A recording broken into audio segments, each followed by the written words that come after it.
नमस्कार साथियों। बिहार शिक्षक भर्ती बीपीएससी टीआरई 4.0 के लिए एनसीईआरटी भूगोल पर आधारित प्रश्नों की श्रृंखला में आप सभी का स्वागत है।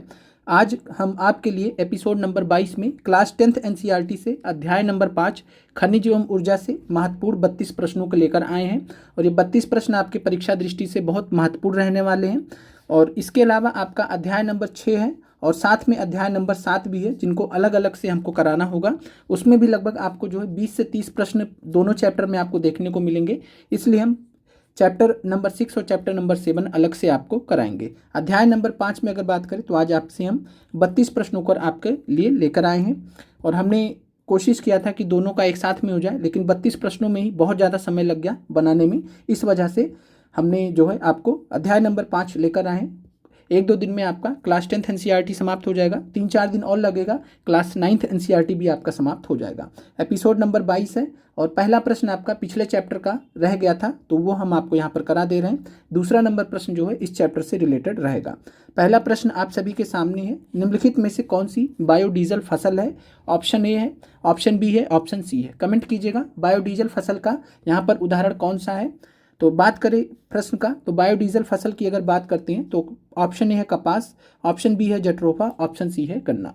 तो बायोडीजल फसल की बात करें तो यहाँ पर उदाहरण है जट्रोफा। तो राइट आंसर आपका पहले प्रश्न का बी हो जाएगा। जट्रोफा बायोडीजल फसल का उदाहरण है। जट्रोफा के अलावा जजोबा आपको याद रखना है, तो एनसीईआरटी में आपको जट्रोफा और जजोबा याद रखना है, बायोडीजल फसल के उदाहरण है। अगला प्रश्न आपको है, टूथपेस्ट को सफ़ेद बनाने के लिए प्रयुक्त रसायन का नाम क्या है? टूथपेस्ट जो हम करते हैं तो उसको सफ़ेद बनाने के लिए जो प्रयुक्त रसायन होता है उसको हम क्या बोलते हैं? कमेंट कीजिएगा राइट आंसर क्या होगा दूसरे नंबर प्रश्न का। तो टूथपेस्ट को सफ़ेद बनाने के लिए जो रसायन प्रयुक्त होता है उसको हम टाइटेनियम ऑक्साइड कहते हैं। दूसरे नंबर प्रश्न का राइट आंसर सी हो जाएगा। इसके अलावा बात करें फ्लोराइड का, तो फ्लोराइड का काम क्या होता है? दांतों को गलने से रोकता है। और इसके अलावा बात करें अभ्रक का, माइका का, तो अभ्रक या माइका का दंत मंजन में जो चमक आता है वो अभ्रक माइका के वजह से आता है। तो अभ्रक या माइका दंत मंजन में चमक के लिए मिलाया जाता है। इसके अलावा दंत वल्क जिसको हम इनेमल बोलते हैं, जो कि हमारे शरीर का सबसे हार्डेस्ट सब्सटेंस भी है, तो दंत वल्क की बात करें, इनेमल की बात करें तो ये कैल्शियम फॉस्फेट का बना होता है। इतनी जानकारी आपको ध्यान रखना है। अगला प्रश्न आपके सामने है, हमारे कुल पौष्टिक उपभोग का केवल कितना प्रतिशत भाग ही खनिज है? तो यहाँ पर आपसे पूछा जा रहा है कि जो हम उपभोग करते हैं, खाते पीते हैं, उसमें कितना प्रतिशत भाग खनिज से आता है? तो खनिज के रूप में बात करें तो राइट आंसर आपका तीसरे नंबर प्रश्न का है 0.3%। तो 0.3% हमारे कुल पौष्टिक उपभोग का जो है भाग है, जो खनिज के रूप में हमें प्राप्त होता है। अगले प्रश्न पे चलते हैं, निम्नलिखित में से कौन सा अधात्विक खनिज नॉन मेटेलिक मिनरल है? ऑप्शन आपके सामने है, तो कौन सा यहाँ पर अधात्विक खनिज का उदाहरण है? नॉन मेटेलिक मिनरल का आपको यहाँ पर फाइंड आउट करना है। ऑप्शन ए है, ऑप्शन बी है, ऑप्शन सी है। कमेंट कीजिएगा तीसरे नंबर प्रश्न का उत्तर। तो अधात्विक खनिज की बात करें, नॉन मेटेलिक मिनरल, अधात्विक खनिज ऐसे खनिज होते हैं जिसमें धातु नहीं पाया जाता है, जो अधातु से निर्मित होते हैं। बॉक्साइट है, सीसा है, संगमरमर है। तो बॉक्साइट की बात करें तो बॉक्साइट जो खनिज होता है ये अयस्क होता है किसका? एल्युमिनियम का। और एल्युमिनियम आपको पता है कि एल्युमिनियम जो है क्या होता है? एल्युमिनियम होता है धातु। तो यहाँ पर जो है ये धात्विक खनिज का उदाहरण हो जाएगा। सीसा लेड की बात करें तो ये भी धात्विक खनिज का उदाहरण है। संगमरमर जिसको हम मार्बल बोलते हैं, तो संगमरमर या मार्बल यहाँ पर अधात्विक खनिज का उदाहरण है। राइट आंसर आपका चौथे नंबर प्रश्न का सी हो जाएगा, अधात्विक खनिज। इसके अलावा आपको अधात्विक खनिज में पूछा जा सकता है, अभ्रक आपको दिया जा सकता है, कई बार पूछा गया, तो अभ्रक आपको याद रखना है। तो संगमरमर और अभ्रक अधात्विक खनिज के उदाहरण हैं। चलिए यहाँ पर आपको थोड़ा सा ध्यान रखना है कि जो खनिज होते हैं पाए कहाँ जाते हैं? तो खनिज जो है उनके अयस्क होते हैं और होते हैं, जैसे कि बॉक्साइट एक खनिज है, बॉक्साइट एक खनिज है। तो बॉक्साइट जो है किसका अयस्क होता है? तो ये एल्युमिनियम का अयस्क होता है। अधात्विक खनिज की बात करते हैं तो अधात्विक खनिज में कौन कौन से उदाहरण आपको याद रखने हैं? तो अभ्रक आपको याद रखना बहुत इंपॉर्टेंट है। इसके अलावा जो नमक होता है वो भी अधात्विक खनिज के अंतर्गत आता है, क्योंकि नमक में कोई जो है यहाँ पर आपको ध्यान रखना, नमक किस कैटेगरी में आएगा? अधात्विक खनिज में आएगा। माइका, अभ्रक ये आपका इंपॉर्टेंट है परीक्षा दृष्टि से अधात्विक खनिज के रूप में। इसके अलावा पोटास, सल्फर, तो सल्फर तो आप जानते ही हैं कि जो है ये अधातु है, इस वजह से ग्रेनाइट आपको ध्यान रखना है और संगमरमर ध्यान रखना है। और साथ में चूना पत्थर है, लाइम स्टोन और बलुआ पत्थर, तो जितने भी पत्थर टाइप की चीज़ें हैं ये आपके अधात्विक खनिज के अंतर्गत आएंगे। चलिए अगले प्रश्न पे चलते हैं। प्रश्न पे चलने से पहले धात्विक खनिज को भी यहाँ पर देख लेते हैं। धात्विक खनिज की बात करें तो धात्विक खनिज जो है दो प्रकार के होते हैं। एक होता है लौह युक्त खनिज, यानी जिसमें लोहा पाया जाता है या लोहे के अंश पाए जाते हैं, जैसे कि लौह अयस्क हो गया। इसके अलावा मैंगनीज होता है, निकेल और कोबाल्ट, ये चार याद रखिएगा लौह युक्त खनिज के उदाहरण है, पूछा आपसे जा सकता है। तो लौह युक्त खनिज जिसमें लोहांश पाया जाता हो, जिसमें लौह के अंश पाए जाते हैं, तो लौह अयस्क तो पूरा लोहा होता है, मैंगनीज होता है, निकेल और कोबाल्ट।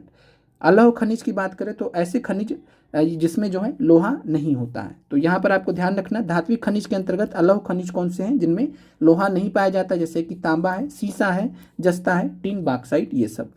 चलिए आगे बढ़ते हैं। इसके अलावा लास्ट कैटेगरी आपका ऊर्जा खनिज का। तो ऊर्जा खनिज की अगर हम बात करें तो ऊर्जा खनिज में तीन आते हैं, कोयला, पेट्रोलियम और प्राकृतिक गैस। तो कोयला, पेट्रोलियम और प्राकृतिक गैस को हम ऊर्जा खनिज के अंतर्गत रखते हैं।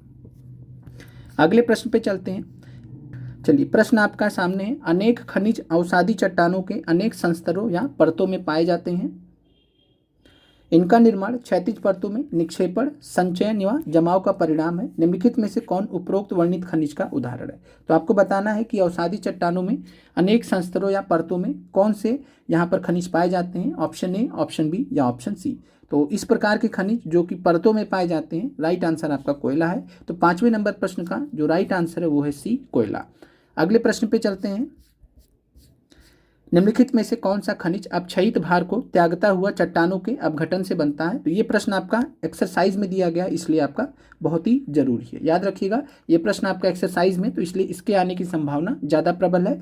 प्रश्न है निम्नलिखित में से कौन सा खनिज अपक्षयित भार को त्यागता हुआ चट्टानों के अपघटन से बनता है? Which one of the following minerals is formed by decomposition of rocks leaving a residual mass of weathered material? Option A है कोयला, ऑप्शन बी है बॉक्साइट, ऑप्शन सी है सोना। कमेंट कीजिएगा 6ठे नंबर प्रश्न का क्या उत्तर होगा। तो कौन सा खनिज अपक्षयित भार को त्यागता हुआ चट्टानों के अपघटन से बनता है? तो इस प्रकार के खनिज का यहाँ पर उदाहरण है बॉक्साइट। राइट आंसर आपका 6ठे नंबर प्रश्न का बी, बॉक्साइट हो जाएगा। एनसीईआरटी एक्सरसाइज का महत्वपूर्ण प्रश्न है।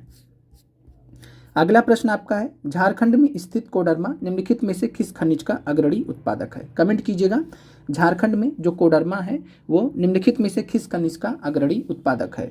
बॉक्साइट का है, तांबा है या अभ्रक है? तो यह भी प्रश्न आपका एनसीईआरटी एक्सरसाइज में दिया गया, इसलिए महत्वपूर्ण है। तो झारखंड में कोडरमा नामक स्थान है, और कोडरमा किसके लिए फेमस है? तो कोडरमा भारत में अभ्रक माइका के लिए फेमस है। तो माइका या अभ्रक का अग्रणी उत्पादक है झारखंड का कोडरमा। तो राइट आंसर आपका 7वें नंबर प्रश्न का सी हो जाएगा।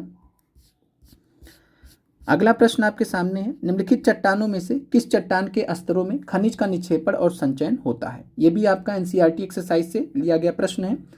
Minerals are deposited and accumulated in strata of which of the following rocks. तो आपको बताना है कि खनिज का निक्षेपण और संचयन जो है निम्नलिखित में से किस प्रकार की चट्टानों में होता है। आपने इससे पहले जीवाश्म वाला पढ़ा था कि किसमें जीवाश्म पाए जाते हैं, तो कुछ उसी तरीके से आप कनेक्ट कर सकते हैं इस प्रश्न को भी। तो मिनरल्स पूछे, खनिज पूछे तो सेम हो जाएगा, जैसे जीवाश्म का वैसे ही खनिज का भी यहाँ पर। तो क्या राइट आंसर हो जाएगा 8वें नंबर प्रश्न का? Sedimentary rocks. सेडिमेंट्री रॉक्स को हम अवसादी चट्टान बोलते हैं। तलछटी चट्टान आपका एनसीईआरटी में विकल्प में दिया है, तो तलछटी चट्टान भी इसको बोलते हैं। तो सेडिमेंट्री रॉक्स को हम अवसादी चट्टान भी बोलते हैं या अवसादी सेल बोलते हैं। तलछटी सेल के या चट्टान के नाम से भी जाना जाता है। तो सेडिमेंट्री रॉक्स, अवसादी रॉक्स, ये परत दर परत फॉर्म होते हैं। और सेडिमेंट्री रॉक्स की बात करें तो ये जो है चट्टान, इन चट्टान के स्तरों में, परतों में खनिज का निक्षेपण और संचयन होता है। तो मिनरल्स इसमें डिपॉजिट होते हैं और एक्यूमुलेट होते हैं। राइट आंसर आपका 8वें नंबर प्रश्न का ए है, सेडिमेंट्री रॉक्स। अगला प्रश्न आपके सामने है, मोनाजाइट रेत में निम्नलिखित में से कौन सा एक खनिज पाया जाता है? कमेंट कीजिएगा, मोनाजाइट रेत में कौन सा खनिज पाया जाता है? ऑप्शन ए है, ऑप्शन बी है, ऑप्शन सी है। 9 नंबर प्रश्न का क्या राइट आंसर होगा? सभी अभ्यर्थी प्रश्न की संख्या के साथ में कमेंट कीजिए। तो मोनाजाइट रेत की बात करें तो इसमें जो खनिज पाया जाता है वो खनिज होता है थोरियम। तो राइट आंसर आपका बी है, थोरियम। तो याद रखिएगा, मोनाजाइट रेत भारत में पाई जाती है और थोरियम जो है इसमें मोनाजाइट रेत में पाया जाता है, जो कि खनिज का उदाहरण है। अगला यहाँ पर प्रश्न आपके सामने है। प्रश्न है, निम्नलिखित में से कौन सा राज्य थोरियम का सबसे बड़ा उत्पादक है? कमेंट कीजिएगा, निम्नलिखित में से कौन सा राज्य थोरियम का सबसे बड़ा उत्पादक है? केरल है, कर्नाटक है या आंध्र प्रदेश है? तो याद रखिएगा कि विश्व स्तर पे भी अगर आपसे पूछेगा तो विश्व स्तर पर भारत जो है भारत थोरियम का सबसे बड़ा उत्पादक है। तो भारत थोरियम का सबसे बड़ा उत्पादक है विश्व स्तर पर। और भारत में अगर बात करें तो सबसे ज़्यादा थोरियम का जो उत्पादन होता है वो केरल में होता है। और ये पाया जो कहाँ पे जाता है, तो तट वाले क्षेत्र में, जो तटीय क्षेत्र होते हैं वहाँ पर थोरियम पाया जाता है। तो भारत के जो तटीय क्षेत्र जैसे केरल है, कर्नाटक है, आंध्र प्रदेश है, तो इनके तटीय क्षेत्रों में थोरियम पाया जाता है और सबसे बड़ा उत्पादक थोरियम का केरल राज्य है। 10वें नंबर प्रश्न का ए हो जाएगा। और भारत विश्व में थोरियम का सबसे बड़ा उत्पादक भी है। अगला प्रश्न आपका है, टीआरई में पूछा गया, भारत का कौन सा राज्य होल खनन के लिए, रैट होल माइनिंग के लिए जाना जाता है? कमेंट कीजिएगा।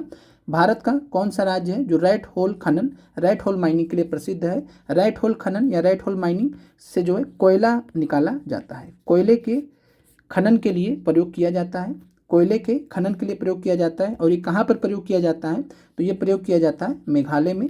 तो राइट आंसर आपका यहाँ पर है मेघालय।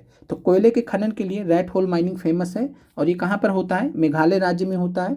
तो राइट आंसर यहाँ पर आपका 11 प्रश्न में नन ऑफ 20 हो जाएगा और आप सही उत्तर आपका मेघालय है। मेघालय में 2 स्थान हैं, जोवाई और चेरापूंजी। चेरापूंजी से आप अवगत हैं। तो जोवाई और चेरापूंजी में कोयले का खनन परिवार के सदस्य द्वारा, एक सभी वहाँ पर जो परिवार होते हैं इस पे डिपेंडेंट होते हैं। तो जोवाई और चेरापूंजी में कोयले का खनन परिवार के जो सदस्य होते हैं उनके द्वारा एक लंबी संकीर्ण सुरंग के रूप में किया जाता है। एक पतला सा गुफानुमा बनाते हैं और उसमें छोटे छोटे बच्चों को भेजा जाता है, मतलब बड़े लोग तो उसमें जा भी नहीं सकते हैं। तो इसीलिए बहुत फेमस है रैट होल माइनिंग। तो रैट होल माइनिंग याद रखिएगा, चेरापूंजी और जोवाई में कहाँ पड़ते हैं? मेघालय में। तो मेघालय राज्य रैट होल माइनिंग के लिए फेमस है। अगले प्रश्न पे चलते हैं। अगला प्रश्न आपका है, मेघालय की बात करें तो मेघालय कोयला, लौह अयस्क, चूना पत्थर और डोलोमाइट के विशाल निक्षेप मेघालय में पाए जाते हैं। तो ये भी आपसे पूछा जा सकता है कि मेघालय जो है किसके विशाल निक्षेप पाए जाते हैं, किन खनिजों के? तो कोयला, लौह अयस्क, चूना पत्थर और डोलोमाइट के। अगला प्रश्न आपका है, निम्नलिखित में से कौन भारत का सबसे बड़ा पेट्रोलियम उत्पादक राज्य है? कमेंट कीजिएगा। निम्नलिखित में से कौन सा भारत का सबसे बड़ा पेट्रोलियम उत्पादक राज्य है? ऑप्शन ए है, ऑप्शन बी है या ऑप्शन सी है? तो भारत का सबसे बड़ा पेट्रोलियम उत्पादक राज्य यहाँ पर है, बात करें तो राइट आंसर आपका जो है वो हो जाएगा। और राइट आंसर यहाँ पर आपका है राजस्थान। तो राजस्थान भारत का सबसे बड़ा पेट्रोलियम उत्पादक राज्य है। अगर आपसे क्रूड ऑयल पूछा जाएगा, क्रूड ऑयल अगर पूछा जाता है तब उस केस में आपका तो क्रूड पेट्रोलियम या क्रूड ऑयल के लिए आपका गुजरात हो जाएगा। तो वैसे भारत का सबसे बड़ा पेट्रोलियम उत्पादक राज्य राजस्थान माना जाता है। 12 नंबर में ए है। और भारत में बात करें, चलिए अगले प्रश्न पे चलते हैं। निम्नलिखित में से कौन सर्वोत्तम प्रकार का लौह अयस्क है जिसमें 70% लोहांश पाया जाता है? तो यह प्रश्न आपने देख रखा है, जो हमने आपको कराया हुआ है क्लास 10th एनसीईआरटी का जो प्रीवियस ईयर क्वेश्चन है उसमें आपने ये प्रश्न देखे हैं। तो निम्नलिखित में से कौन सा सर्वोत्तम प्रकार का लौह अयस्क है जिसमें 70% लोहांश पाया जाता है? हेमेटाइट है, लिग्नाइट है या मैग्नेटाइट है? तो लिग्नाइट तो यहाँ पर लोहे का प्रकार है भी नहीं, लिग्नाइट क्या है? कोयला है। और यहाँ पर आपको हेमेटाइट और मैग्नेटाइट में चुनना है। तो जो है बात करें कौन सा सर्वोत्तम प्रकार का लौह अयस्क होता है, तो इससे ही आप पकड़ सकते थे। राइट आंसर आपका है मैग्नेटाइट।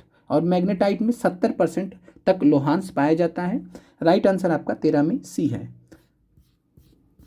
अगला प्रश्न आपका है, और मैग्नेटाइट में एक चीज़ याद रखिएगा, सर्वश्रेष्ठ चुंबकीय गुण होते हैं। 70% लोहांश पाया जाता है, सर्वश्रेष्ठ चुंबकीय गुण होते हैं, विद्युत उद्योगों में विशेष रूप से उपयोगी होता है। चलिए अगला प्रश्न आपका है, हेमेटाइट सर्वाधिक महत्वपूर्ण औद्योगिक लौह अयस्क है। तो हेमेटाइट की बात करें तो औद्योगिक रूप से सबसे ज़्यादा प्रयोग जो है हेमेटाइट का करते हैं। मात्रा की बात करें और हेमेटाइट भारत में ज़्यादा मात्रा में पाया भी जाता है मैग्नेटाइट के मुकाबले। तो हेमेटाइट सर्वाधिक महत्वपूर्ण औद्योगिक लौह अयस्क है और इसमें आपसे लोहांश की मात्रा पूछी जा रही है। पिछली बार आपसे मैग्नेटाइट का पूछा गया था 70%, इस बार आपसे जो है हेमेटाइट का पूछा जा सकता है। तो कमेंट कीजिएगा हेमेटाइट का लोहांश का मात्रा कितना होता है। तो हेमेटाइट में बात करें तो ये 50 से 60% होता है। राइट आंसर आपका 14 में सी है। अगले प्रश्न पे चलते हैं, कुद्रेमुख लौह अयस्क खदान कहाँ पर स्थित है? कमेंट कीजिएगा सभी लोग। 15 नंबर प्रश्न का क्या उत्तर होगा? कुद्रेमुख लौह अयस्क खदान कहाँ पर स्थित है? ऑप्शन ए है, ऑप्शन बी है या ऑप्शन सी है? तो कुद्रेमुख की बात करें तो का से कुद्रेमुख, का से कर्नाटक, याद रखिएगा। राइट आंसर आपका कर्नाटक है। कुद्रेमुख लौह अयस्क खदान कर्नाटक में स्थित है। और कर्नाटक में पश्चिमी घाट में अवस्थित है कुद्रेमुख की खदानें। तो किस क्षेत्र में स्थित है? पश्चिमी घाट में कुद्रेमुख की खाने, और ये 100% निर्यात इकाई है। 100% निर्यात इकाई का मतलब है कि एक्सपोर्ट यूनिट है, यहाँ से केवल और केवल क्या होता है? एक्सपोर्ट होता है, दूसरे जो है देशों के लिए यहाँ से एक्सपोर्ट किया जाता है। तो ये एक्सपोर्ट के पर्पज से यहाँ पर बनाया गया है। तो कर्नाटक में पश्चिमी घाट में अवस्थित कुद्रेमुख की खाने 100% निर्यात इकाई है। कुद्रेमुख निक्षेप संसार के सबसे बड़े निक्षेपों में से एक माने जाते हैं। लौह अयस्क की बात करें तो लौह अयस्क के लिए फेमस है ये, और लौह अयस्क में करदम स्लरी के रूप में पाइपलाइन द्वारा मैंगलोर के निकट एक पत्तन पर भेजा जाता है। तो आपसे प्रश्न पूछा जा सकता है कि जो कुद्रेमुख की खदानें हैं, कुद्रेमुख का जो लौह अयस्क की खदान है, भारत के किस पत्तन से जुड़ा हुआ? तो मैंगलोर पत्तन से जुड़ा हुआ है, ये आपसे पूछा जा सकता है, याद रखिएगा। तो कुद्रेमुख किस पत्तन से जुड़ा हुआ है? मैंगलोर पत्तन से जुड़ा हुआ, वहीं से एक्सपोर्ट होता है। अगला प्रश्न है, छत्तीसगढ़ में स्थित बैलाडीला खदान किसके उत्पादन के लिए प्रसिद्ध है? तो बैलाडीला खदान आपसे पूछा जा रहा है, बैलाडीला पहाड़ियाँ भी पाई जाती हैं इसी नाम से ही, और वहीं पर बैलाडीला की पहाड़ियों में ही बैलाडीला खदान स्थित है। तो छत्तीसगढ़ में बैलाडीला की जो खदान है वो लौह अयस्क के उत्पादन के लिए फेमस है। राइट आंसर आपका बी है, लौह अयस्क। अगले प्रश्न पे चलते हैं, और यहाँ पर थोड़ा सा देख लेते हैं। उड़ीसा में अगर हम बात करें, कुछ कहाँ कहाँ पर जो है लौह अयस्क पाए जाते हैं परीक्षा दृष्टि से, जो एनसीईआरटी में डाटा दिए गए हैं।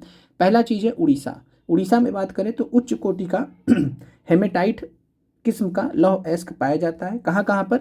तो मयूरभंज में और केंदुझर में। तो केंदुझर जिला और मयूरभंज जिला उड़ीसा में हेमेटाइट पाया जाता है। और यहाँ पर कहाँ पर? तो बादाम पहाड़ खदान। तो बादाम पहाड़ खदान स्थित है उड़ीसा में, यहाँ से हेमेटाइट लौह अयस्क निकाला जाता है मयूरभंज और केंदुझर जिले में, याद रखिएगा उड़ीसा के लिए। फिर बात करते झारखंड का, तो झारखंड में सिंहभूम जिला है। झारखंड में सिंहभूम जिला है जो कि लौह अयस्क के लिए फेमस है, और यहाँ पर गुआ और नोआ मुंडी दो स्थान है जहाँ से हेमेटाइट अयस्क का खनन किया जाता है। हेमेटाइट वाला जो छोटा नागपुर वाला क्षेत्र है वहाँ पर हेमेटाइट ही पाया जाता है साधारणतः, तो मैग्नेटाइट वहाँ पर नहीं पाया जाता है। तो झारखंड के सिंहभूम जिले में गुआ तथा नोआ मंडी में हेमेटाइट अयस्क का खनन किया जाता है, ये आपको ध्यान रखना है। दुर्ग, बस्तर, चंद्रपुर पेटी पड़ती है, और यह पेटी महाराष्ट्र और छत्तीसगढ़ राज्यों के अंतर्गत पाई जाती है। तो महाराष्ट्र और छत्तीसगढ़ राज्य के बीच में दुर्ग, बस्तर, चंद्रपुर पेटी है, और छत्तीसगढ़ के बस्तर जिले में बैलाडीला पहाड़ियाँ हमने देख लिया है। तो बैलाडीला पहाड़ी श्रृंखला में अति उत्तम कोटि का हेमेटाइट पाया जाता है, और यहाँ से आपसे प्रश्न बन सकता है। तो जो बैलाडीला पहाड़ियों से जो हेमेटाइट निकाला जाता है खदानों से, इसका जो है जो लौह अयस्क होता है, ये जो लौह अयस्क होता है इसको कहाँ पर भेजा जाता है ये आपसे पूछा जा सकता है। तो बैलाडीला खदान के लौह अयस्क को, हेमेटाइट लौह अयस्क को विशाखापट्टनम पत्तन से जापान और दक्षिण कोरिया को निर्यात किया जाता है। बहुत इंपॉर्टेंट फैक्ट है, तो याद रखिएगा कि जो हेमेटाइट अयस्क होता है, लौह अयस्क होता है कहाँ पर? बैलाडीला में। तो बैलाडीला का जो लौह अयस्क होता है वो बहुत फेमस है। विशाखापट्टनम पत्तन से जापान और दक्षिण कोरिया को निर्यात किया जाता है, एक्सपोर्ट किया जाता है।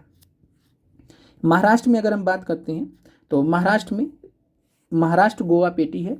यह पेटी गोवा तथा महाराष्ट्र राज्य के बीच में, और ये किस जिले में है? तो रत्नागिरी जिले में। तो रत्नागिरी वाला आपसे पूछा गया था टीआरई में, तो रत्नागिरी कहाँ पर है पूछा गया था। तो रत्नागिरी जो है जो कि लौह अयस्क के लिए फेमस है, महाराष्ट्र में स्थित है। तो याद रखिएगा रत्नागिरी महाराष्ट्र में स्थित है। मरमा गांव पत्तन से लोहे का निर्यात यहाँ पर किया जाता है। इतना ज़्यादा इंपॉर्टेंट नहीं है, लेकिन रत्नागिरी वाला आपसे पूछा गया है, और ये मरमा गांव पत्तन एक पड़ता है, तो यहाँ से लोहे का निर्यात किया जाता है। अगला प्रश्न आपका है, निम्नलिखित में से भारत का कौन सा राज्य लौह अयस्क उत्पादन में प्रथम स्थान पर है? कमेंट कीजिएगा कि लौह अयस्क उत्पादन में भारत का कौन सा जो राज्य है वो प्रथम स्थान पर है? Option A, option B, option C. तो राइट आंसर हो जाएगा 17वें नंबर प्रश्न का उड़ीसा। तो याद रखिएगा लौह अयस्क के उत्पादन में प्रथम स्थान पर उड़ीसा है। अगले प्रश्न पे चलते हैं। अगला प्रश्न है, निम्नलिखित में से कौन मैंगनीज का सर्वाधिक उत्पादन करने वाला राज्य है? तो मैंगनीज का या मैंगनीज का सर्वाधिक उत्पादन करने वाला राज्य बताना है आपको। 18वें नंबर प्रश्न में क्या राइट आंसर होगा? तो याद रखिएगा माँ से मैंगनीज और माँ से मध्य प्रदेश। तो माँ से मैंगनीज, माँ से मध्य प्रदेश। मध्य प्रदेश सर्वाधिक उत्पादन मैंगनीज का करता है। और यहाँ पर बात करें, मैंगनीज जो है मुख्य रूप से इस्पात के विनिर्माण में प्रयोग किया जाता है और इसका उपयोग ब्लीचिंग पाउडर में, कीटनाशक दवाइयाँ बनाने में, बैटरी में प्रयोग किया जाता है। इस बार टीआरई में पूछा गया था। और इसके अलावा पेंट बनाने में, ये आपको प्रयोग याद रखने हैं मैंगनीज के। तो मैंगनीज का उपयोग ब्लीचिंग पाउडर में, कीटनाशक में, बैटरी और पेंट बनाने में किया जाता है। अगला प्रश्न आपका है, तांबा कॉपर के बारे में आपको सही कथनों पर विचार करना है। तांबे के उत्पादन में मध्य प्रदेश पहले स्थान पर है। मध्य प्रदेश की बालाघाट खदानें देश का सर्वाधिक प्रतिशत तांबा उत्पादन करती हैं। झारखंड का सिंहभूम जिला तांबे का मुख्य उत्पादक है। तो कमेंट कीजिएगा 19 नंबर प्रश्न में क्या सही है। तो तांबा कॉपर की बात करें तो तांबे के उत्पादन में मध्य प्रदेश पहले स्थान पर, ठीक है। मध्य प्रदेश की बालाघाट खदानें देश का सर्वाधिक प्रतिशत तांबा उत्पादन करती हैं। तो बालाघाट की जो खदान है वो तांबा उत्पादन के लिए जानी जाती है, सही है ये भी। और झारखंड का सिंहभूम जिला तांबे का मुख्य उत्पादक है। इसके अलावा आपको राजस्थान का खेतड़ी भी याद रखना है। तो राजस्थान का जो खेतड़ी नामक स्थान है तांबे के उत्पादन के लिए प्राचीन काल से जाना जाता रहा है। तो राजस्थान का खेतड़ी भी आपको तांबे के उत्पादन से संबंधित याद रखना है। ए, बी और सी तीनों यहाँ पर आपके सही है। तो राइट आंसर आपका हो जाएगा 1 से अधिक। अगला प्रश्न है, भारत का कौन सा राज्य बॉक्साइट का सबसे बड़ा उत्पादक है। कमेंट कीजिएगा, भारत का कौन सा राज्य बॉक्साइट का, जो कि एल्युमिनियम का अयस्क है, कौन सबसे बड़ा उत्पादक है। तो बॉक्साइट का सबसे बड़ा उत्पादक यहाँ पर है उड़ीसा। राइट आंसर आपका सी हो जाएगा। 20वें नंबर प्रश्न का सी राइट आंसर है। और यहाँ पर आपको परीक्षा दृष्टि से याद रखना है कि कोरापुट जिले में भी, उड़ीसा का कोरापुट जिला है, फेमस है। पंचपत माली निक्षेप वहाँ पर पाए जाते हैं। राज्य के सबसे महत्वपूर्ण बॉक्साइट निक्षेप हैं। तो पंचपत माली निक्षेप कोरापुट जिले में बॉक्साइट के निक्षेप हैं जो बहुत फेमस हैं। भारत में बॉक्साइट के निक्षेप अमरकंटक पठार, मैकाल पहाड़ियों, बिलासपुर कटनी के पठारी प्रदेशों में पाए जाते हैं। याद करने की जरूरत आपको नहीं है, बस ये आपको कोरापुट वाला याद रखना है कि उड़ीसा के कोरापुट जिले में पंचमत माली निक्षेप राज्य के सबसे महत्वपूर्ण बॉक्साइट निक्षेप में से एक है। अगला प्रश्न आपका है, भारत के किस राज्य में अभ्रक माइका का सबसे बड़ा भंडार है और अभ्रक का सबसे बड़ा उत्पादक भी है। तो आपको बताना है कि माइका अभ्रक का सबसे बड़ा उत्पादक राज्य कौन सा है और साथ में कहाँ पर सबसे ज़्यादा भंडार है। ऑप्शन ए, ऑप्शन बी या ऑप्शन सी। तो माइका की बात करें, अभ्रक की बात करें तो माइका या अभ्रक जो ये आधात्विक खनिज का उदाहरण है, आधात्विक खनिज का उदाहरण है। और इसकी बात करें तो अभ्रक को जो है याद रख लीजिएगा, आ से अभ्रक और आ से आंध्र प्रदेश। तो राइट आंसर यहाँ पर आपका 21 में बी है। अभ्रक के केस में बात करें तो आंध्र प्रदेश सबसे बड़ा भंडार है और साथ में सबसे बड़ा उत्पादक भी है। 21 में राइट आंसर आपका बी हो जाएगा। आंध्र प्रदेश में नेल्लोर बेल्ट पड़ता है, नेल्लोर पेटी पड़ती है जो इसके लिए फेमस है। और अभ्रक की सर्वोच्च परावैद्युत शक्ति, ऊर्जा ह्रास का निम्न गुणांक, बिंसवाहन के गुण जिसको हम इंसुलेटिंग प्रॉपर्टी बोलते हैं, और उच्च वोल्टेज की प्रतिरोधकता के कारण अभ्रक का जो प्रयोग होता है, याद रखिएगा अभ्रक आपसे पूछा जा सकता है कि निम्नलिखित में से किसका प्रयोग जो है विद्युत व इलेक्ट्रॉनिक उद्योगों में किया जाता है। तो विद्युत और इलेक्ट्रॉनिक उद्योग में हम अभ्रक का प्रयोग करते हैं, अभ्रक या माइका का प्रयोग करते हैं। इंपॉर्टेंट फैक्ट याद रखिएगा, क्यों करते हैं, क्योंकि अभ्रक की सर्वोच्च परावैद्युत शक्ति होती है, ऊर्जा ह्रास का निम्न गुणांक होता है, बिंसवाहन का गुण होता है, इंसुलेटिंग प्रॉपर्टी होती है, और उच्च वोल्टेज की प्रतिरोधकता के कारण विद्युत व इलेक्ट्रॉनिक उद्योगों में प्रयोग होता है।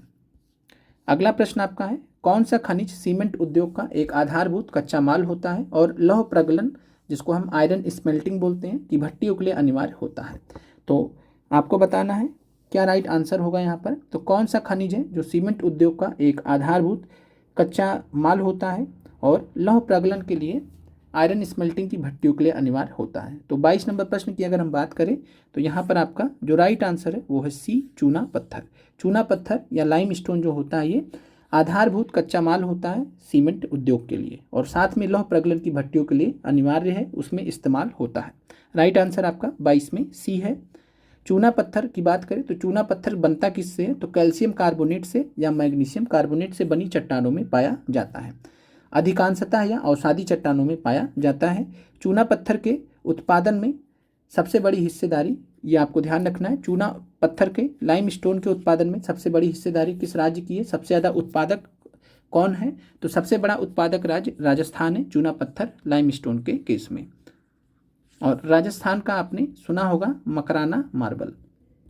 तो कमेंट कीजिएगा राजस्थान का कौन सा मार्बल का नाम आपने सुना है, कौन से संगमरमर का नाम आपने सुना है। तो चूना पत्थर की बात करें तो यहाँ पर जो है राजस्थान नंबर 1 पर है। अगले प्रश्न पे चलते हैं। झरिया कोयला क्षेत्र किस राज्य में स्थित है? छत्तीसगढ़, पश्चिम बंगाल और बिहार। कमेंट कीजिएगा झरिया कोयला क्षेत्र किस राज्य में स्थित है। तो झरिया कोयला क्षेत्र बहुत फेमस है और झा से झरिया, झा से झारखंड। तो झरिया कोयला क्षेत्र जो है ये झारखंड राज्य में पड़ता है। तो राइट आंसर आपका 23 में नन ऑफ दीज है। तो झरिया कोयला क्षेत्र याद रखिएगा झारखंड में है।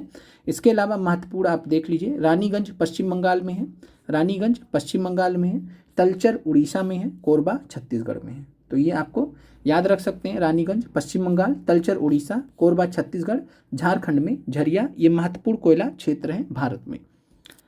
अगला प्रश्न आपका है, लिग्नाइट कोयले के प्रमुख भंडार भारत में किस स्थान पर मिलते हैं? कमेंट कीजिएगा लिग्नाइट कोयले के प्रमुख भंडार भारत में किस स्थान पर मिलते हैं। तो राइट आंसर आपका 24 नंबर प्रश्न का है नेवेली, तमिलनाडु। तो नेवेली नामक एक जगह है तमिलनाडु में जो कि फेमस है लिग्नाइट कोयले के लिए। तो याद रखिएगा लिग्नाइट कोयले के प्रमुख भंडार भारत में किस जगह पर पाए जाते हैं? तो नेवेली, तमिलनाडु में। राइट आंसर आपका बी हो जाएगा। लिग्नाइट कोयले की बात करें तो विद्युत उत्पादन में प्रयोग किया जाता है। लिग्नाइट एक निम्न कोटि का भूरा कोयला होता है। तो लो ग्रेड जो है ब्राउन कोल होता है ये लिग्नाइट, निम्न कोटि का भूरा कोयला, और मुलायम होने के साथ में अधिक नमी युक्त होता है, ये इसकी खासियत होती है। अगला प्रश्न आपके सामने है, धातु शोधन में उच्च श्रेणी के किस प्रकार के कोयले का प्रयोग किया जाता है जिससे लोहे के प्रगलन में भी विशेष महत्व है? तो कमेंट कीजिएगा धातु शोधन, जिसको हम मेटलर्जी बोलते हैं, मेटालर्जी बोलते हैं। मेटलर्जी की जो प्रक्रिया होती है उसमें उच्च श्रेणी के हाई ग्रेड का हम कौन सा कोयला इस्तेमाल करते हैं जिसमें लोहे के प्रगलन का भी विशेष महत्व होता है? लिग्नाइट कोयले का, एंथ्रासाइट का, या बिटुमिनस का? तो 25 नंबर प्रश्न की बात करें तो धातु शोधन मेटलर्जी में बात करें तो उच्च श्रेणी के हम बिटुमिनस कोयले का प्रयोग करते हैं। उच्च श्रेणी के हाई ग्रेड बिटुमिनस कोयले का प्रयोग करते हैं जिसका लोहे के प्रगलन में विशेष महत्व होता है। राइट आंसर आपका 25 में सी है। और इसको हम जो है इंग्लिश में बात करें तो मेटलर्जिकल कोल कहते हैं। मेटलर्जिकल कोल जो है हाई ग्रेड बिटुमिनस कोल होता है और इसको जो है स्मेल्टिंग, आयरन स्मेल्टिंग में इसका योगदान होता है लौह प्रगलन की प्रक्रिया में। एंथ्रासाइट की बात करें तो एंथ्रासाइट की क्या खासियत है? सर्वोत्तम गुण वाला कठोर कोयला है। तो एंथ्रासाइट जो सबसे बेस्ट कोयला है। अगला प्रश्न आपसे है, निम्नलिखित में से कौन सी चट्टानों की प्रणाली भारत में कोयले की अधिकतम मात्रा प्रदान करती है? महत्वपूर्ण प्रश्न आपके सामने है। तो कौन सी चट्टानों की प्रणाली है भारत में जो कोयले की अधिकतम मात्रा प्रदान करती है? 98-99% तक जो है भारत में इस प्रणाली में कोयला पाया जाता है। तो राइट आंसर आपका 26 नंबर प्रश्न का है गोंडवाना प्रणाली। गोंडवाना सिस्टम का जो कोयला होता है भारत का जो डोमिनेटिंग कोयला है, और गोंडवाना प्रणाली में जो कोयला पाया जाता है ये किस प्रकार का होता है? तो ये बिटुमिनस प्रकार का होता है। साधारणतः मेनली जो है मुख्यतः ये बिटुमिनस प्रकार का होता है। तो राइट आंसर आपका है भारत की कौन सी चट्टान प्रणाली में कोयले की अधिकतम मात्रा है? तो गोंडवाना प्रणाली आपका राइट आंसर हो जाएगा। गोंडवाना प्रणाली पहले बनी है। तृतीयक प्रणाली टर्शरी सिस्टम की बात करें तो ये जो है नवीनतम कह सकते हैं आप इसको। चलिए आगे बढ़ते हैं। गोंडवाना की बात करें तो गोंडवाना जो है, गोंडवाना का जो कोयला होता है ये धातु शोधन कोयला होता है और बिटुमिनस प्रकार का होता है। धातु शोधन में भी आपने देखा मेटलर्जी में बिटुमिनस का प्रयोग करते हैं। तो गोंडवाना कोयला धातु शोधन कोयला होता है, बिटुमिनस प्रकार का है। इसके प्रमुख जो संसाधन है कहाँ कहाँ पर पाए जाते हैं? तो दामोदर घाटी में, झरिया में, रानीगंज और बोकारो में स्थित है जो महत्वपूर्ण कोयला क्षेत्र है। तो बोकारो आपको मालूम है कहाँ पर स्थित है?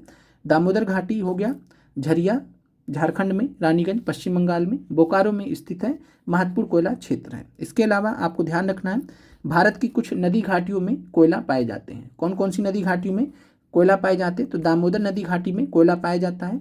दामोदर से जो है झारखंड और पश्चिम बंगाल वाले क्षेत्र में महानदी के जो है पाए जाते हैं, कोयला पाया जाता है गोंडवाना कोयला। सोन नदी की घाटी में भी पाया जाता है, गोदावरी और वर्धा की घाटी में भी पाया जाता है। तो ये आपका एनसीईआरटी में दिया गया है। तो गोंडवाना कोयला याद रखना आपको दामोदर, महानदी, गोदावरी और वर्धा और साथ में सोन, इन नदियों के घाटियों में पाया जाता है। टर्सरी कोयले की बात करें तो टर्सरी कोयला या तृतीयक कोयला जो होता है ये उत्तर पूर्वी राज्यों में पाया जाता है। मेघालय, असम, अरुणाचल व नागालैंड में ये पाया जाता है। झारखंड में कोयले के सर्वाधिक भंडार है, ये अलग फैक्ट है, इसको अलग कर लीजिएगा। बात करें तो झारखंड में भारत के किस राज्य में कोयले के सर्वाधिक भंडार हैं, तो राइट आंसर आपका झारखंड हो जाएगा। चलिए अगले प्रश्न पे चलते हैं। भारत का सबसे पुराना तेल उत्पादक राज्य कौन सा है? भारत का सबसे पुराना तेल उत्पादक राज्य कौन सा है, यानी भारत के किस राज्य में सबसे पहले तेल उत्पादन का कार्य स्टार्ट हुआ था? तो 27 नंबर प्रश्न का है राइट आंसर असम। डिगबोई आपने स्थान सुना होगा, डिगबोई नामक स्थान से सारी कहानी स्टार्ट हुई थी। अगर आप डिगबोई के बारे में जानते हैं तो कमेंट कीजिए। तो भारत का सबसे पुराना तेल उत्पादक राज्य यहाँ पर असम हो जाएगा। असम के अंतर्गत बात करें तो डिगबोई, नहरकटिया और मोरन हुगरीजन असम राज्य के महत्वपूर्ण तेल उत्पादक क्षेत्र हैं। तो आपसे ऐसे पूछा जा सकता है डिगबोई, नहरकटिया, मोरन हुगरीजन किस राज्य के महत्वपूर्ण तेल उत्पादक क्षेत्र हैं? तो ये असम राज्य के जो है तेल उत्पादक क्षेत्र है। भारत में बात करें तो मुंबई हाई, गुजरात और असम प्रमुख पेट्रोलियम उत्पादक क्षेत्र हैं। अंकलेश्वर आपसे पूछा गया था टीआरई में, अंकलेश्वर गुजरात का सबसे महत्वपूर्ण तेल क्षेत्र है। तो आपसे पूछा गया था अंकलेश्वर कहाँ पड़ता है सिंपली, तो आंसर था गुजरात। और वो प्रश्न आप देख लीजिएगा जो हमने 40 PIQs कराए थे, इसी सेक्शन में हमने कराया था। तो उन 40 PIQs को आप लोग देख लीजिएगा जो आपके टीआरई में पूछे गए थे। इस चैप्टर से भी उसमें कुछ ऐसे प्रश्न होंगे जो हमने इस क्लास में इंक्लूड नहीं किया है। भारत में प्राकृतिक गैस का अधिकांश उत्पादन कहाँ होता है? कमेंट कीजिएगा। भारत में नेचुरल गैस का अधिकांश उत्पादन कहाँ होता है? 28 नंबर प्रश्न का क्या आंसर होगा? तो भारत में प्राकृतिक गैस का अधिकांश उत्पादन जो होता है ये होता है बॉम्बे हाई वाले क्षेत्र में। तो आप जो है बम्बई से कितने किलोमीटर पश्चिम में जाने पर आपको बॉम्बे हाई क्षेत्र मिलेगा? कमेंट कीजिएगा आप सभी लोग कि बम्बई का जो क्षेत्र आपने देख रखा है, बम्बई शहर यानी बम्बई के तट से कितना पश्चिम में जाना पड़ेगा, कितने किलोमीटर पश्चिम, तब बॉम्बे हाई क्षेत्र मिलेगा। बॉम्बे हाई क्षेत्र प्राकृतिक गैस का सर्वाधिक उत्पादन होता है। राइट आंसर आपका 28 का ए है।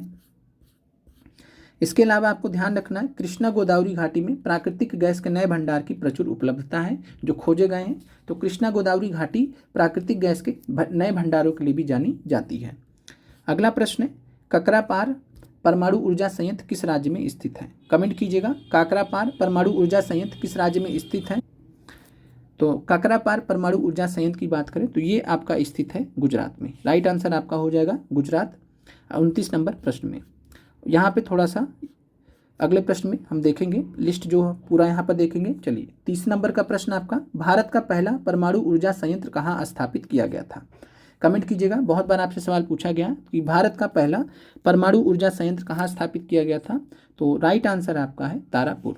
तो याद रखिएगा तारापुर यहाँ पर आपका राइट आंसर है।